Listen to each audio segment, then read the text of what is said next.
20 тони канцерогено трајно млеко минатата недела било увезено од Србија и завршило на полиците низ маркетите во земјава, обвинува опозицијската ВМРО ДПМН.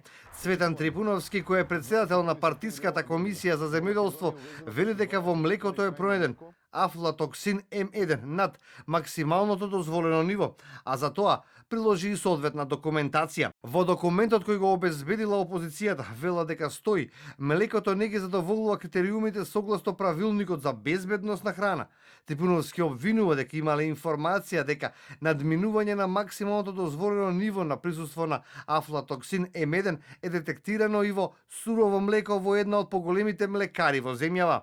Наместо целосна контрола при увоз на храна, Агенцијата за ветеринарство под раководство на Бабовски свесно пушта во употреба производи со канцерогени материи. Прашуваме, кој и зошто дозволил млекото во кое е детектирано афлатоксин М1 од Србија да биде пуштено во Република Македонија?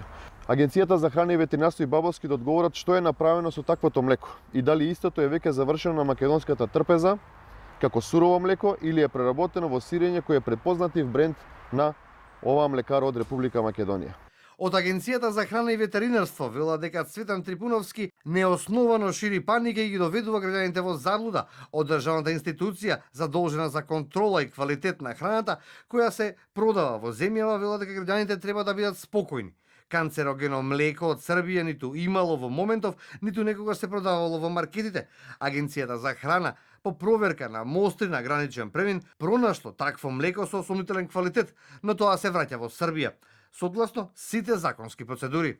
За да нема идни шпекулации и замајување на јавноста дека граѓаните во земјава пијат небезбедно млеко со афлатоксин, одговорно тврдиме дека со цел спречување на ризикот по јавното здравје, поради утврдено зголемено присуство на афлатоксин М1, на сила е решението за безбедносни мерки при увоз на млеко, производи од млеко и храна за исхрана на животни од 1 декември минатата година, кое го донесе Агенцијата за храна и ветеринарство.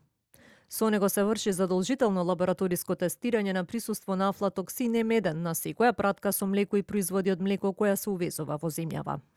Во однос на состојбите со млеко во земјава, премиерот пред 1 месец предупреди дека во Македонија е на повидок е млечна криза. Информацијата ја потврди и сточарите, кои соопштија дека недостатокот на млеко доаѓа по намалениот сточен фонд во државата и неисплатливоста да се води бизнис со фарми и производство на млеко и млечни производи како индивидуален земјоделец.